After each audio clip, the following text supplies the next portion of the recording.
Chapter 1 of Haunted St. Louis, A History and Hauntings Along the Mississippi by Troy Taylor. Ghosts by Gaslight, History and Hauntings of St. Louis in Days Gone By.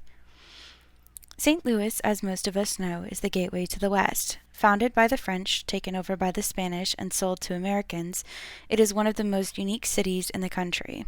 It was built alongside the mighty Mississippi River, and it was the river on which the city's fortunes were made. But in addition to steamships and travelers, the river also brought floods, disease, war, and even a fire that almost wiped out the city in 1849. The first inhabitants had no name. They were dubbed the Mound Builders, centuries later because of the earth monuments they left behind. The massive monuments were constructed on what is now the Illinois side of the river, as well as in what became downtown St. Louis. In the 19th century, St. Louis earned its first nickname of Mound City because of the structures. By that time, the buildings of the mounds had long since vanished. Where they went remains just as mysterious as who they were. They left only the mounds and their silent graves behind.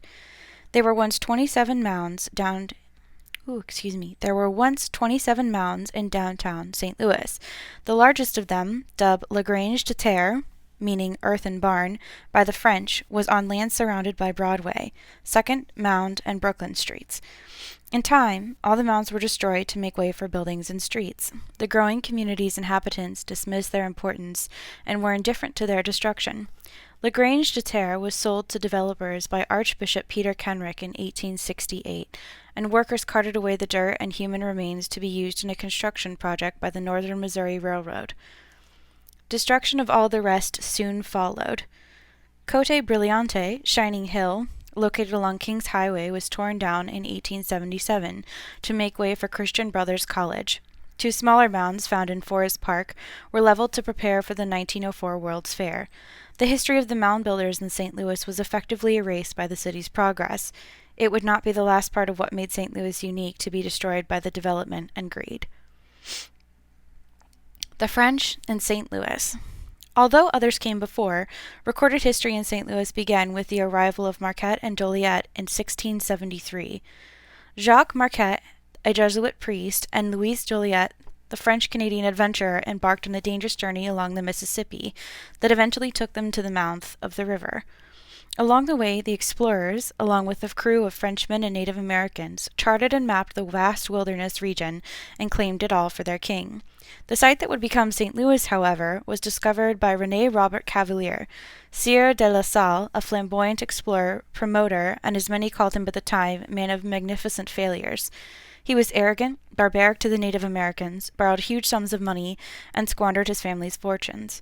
He was also one of the first to recognize the economic importance of the Mississippi River Valley. La Salle obtained land grants from the French government, and in the spring of 1682 made his first journey down the Mississippi. He named the entire region Louisiana in honor of the king, and created a vast territory that stretched from the Appalachians to the Rockies. He stayed for only 5 years before returning to France as a hero. Soon he returned to America. France was at war with Spain, and La Salle planned to establish a colony at the mouth of the Mississippi, but he missed Louisiana and ended up in Texas instead. He looked for the Mississippi for years, but never saw it again. He was eventually murdered by one of his own men, a fitting end to the magnificent man of failures, I suppose. Between 1693 and 1722, the French began to colonize the lower Mississippi Valley. In 1700, Jesuit missionaries started a small village along the Kaskakia Indians north of the River de Pere, but largely stayed to the south. They founded Mobile in 1702 and New Orleans in 1718. A few years later, northern colonies were established at I'm so sorry, I have such a hard time saying this. Kaskasakia, Cahokia, St. Genevieve, and Fort de Char. St. Louis followed in 1763. Between 1756 and 1763, France had been embroiled in the 7 Years' War, or the French and Indian War, as it was known to the colonies, and the fighting with Britain had curtailed exploration and the development of colonies. The economy had been devastated by the war, and so, hoping to raise money, Louisiana colony governor Jean-Jacques Blaise d'Abbadie granted 6-year monopolies on trade goods to various New Orleans businessmen.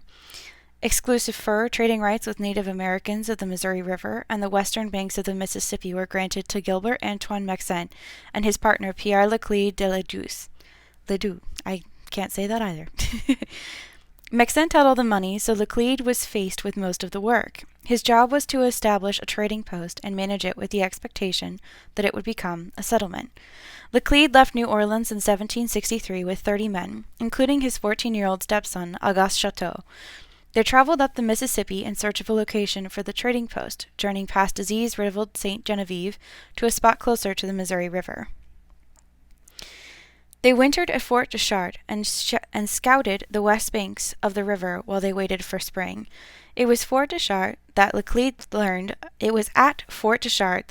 learned of the Treaty of Paris, which ended the war and ceded all the lands east of the Mississippi to Britain. Dismayed by the news, the settlers and soldiers from Fort followed Leclerc to his new settlement. Unfortunately, what none of them knew was that France had already secretly deeded the western lands in Spain in 1762. News traveled very slowly in those days. Leclerc found what he had been looking for below the meeting of the Mississippi and Missouri rivers. It was high on a limestone bluff and safely above the floodplain. There was easy access to the river, stone and wood for building, clean water, and plenty of room for expansion.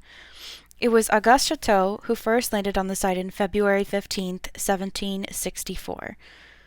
The men cleared the land and began to lay out a community according to Leclerc's detailed instructions. The town site, which included modern-day 1st, 2nd, and 3rd Streets, as well as Walnut, Market, and Chestnut, formed a large grid with an open area at the center for military drilling and cattle grazing. They also began construction of homes and warehouses for tools and supplies. Leclerc arrived in April and named the town St. Louis in honor of King Louis, forgot Roman numerals, the 15th, whose patron saint was the Crusader King Louis IX. The town began to grow with the arrival of more French settlers, fleeing from what was now British territory. They pitched on some of the buildings of more homes and a large house that served as Leclerc's home and as the business center of the settlement. It was located near the public market and a center room on the main floor that was designed for the use of government and trading business.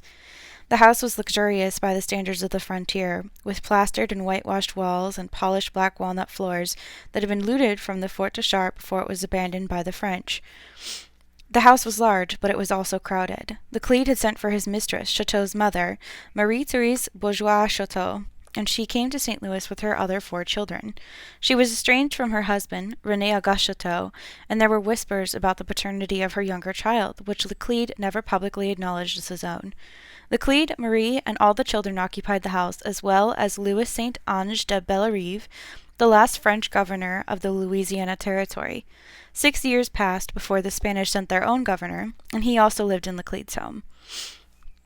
The close quarters, along with his close friendship with her son, Auguste, led Leclerc to eventually build a smaller but equally impressive home for Marie. By the time it was finished, Leclerc was in such dire financial straits that he deeded both homes to his longtime partner, Gilbert Maxent, who protected the properties from creditors. Leclerc was a much better explorer and soldier than he was a businessman. In order to attract new settlers to the region, he had been happily sharing his trading rights with everyone, keeping almost no money for himself. He died broke in June of 1778 while bringing a boatload of cargo up from New Orleans. He was buried in an unmarked grave on the riverbank, its location long forgotten. Auguste Chateau purchased his mentor's house and business shares from Maxent in 1789. He repaired and improved the house, making it a showplace of the growing community. He had a second floor and a garret to the house, and added to the thickness of his walls. He built a stone fence and added stables and outbuildings to the property. He also sank a fresh water well, which would turn out to be the first in St. Louis. He imported furniture from France, along with a fine silver and china. His library contained more than 500 books, and while there were no schools in the city at the time, the children of the community's leaders were well read, thanks to Chateau.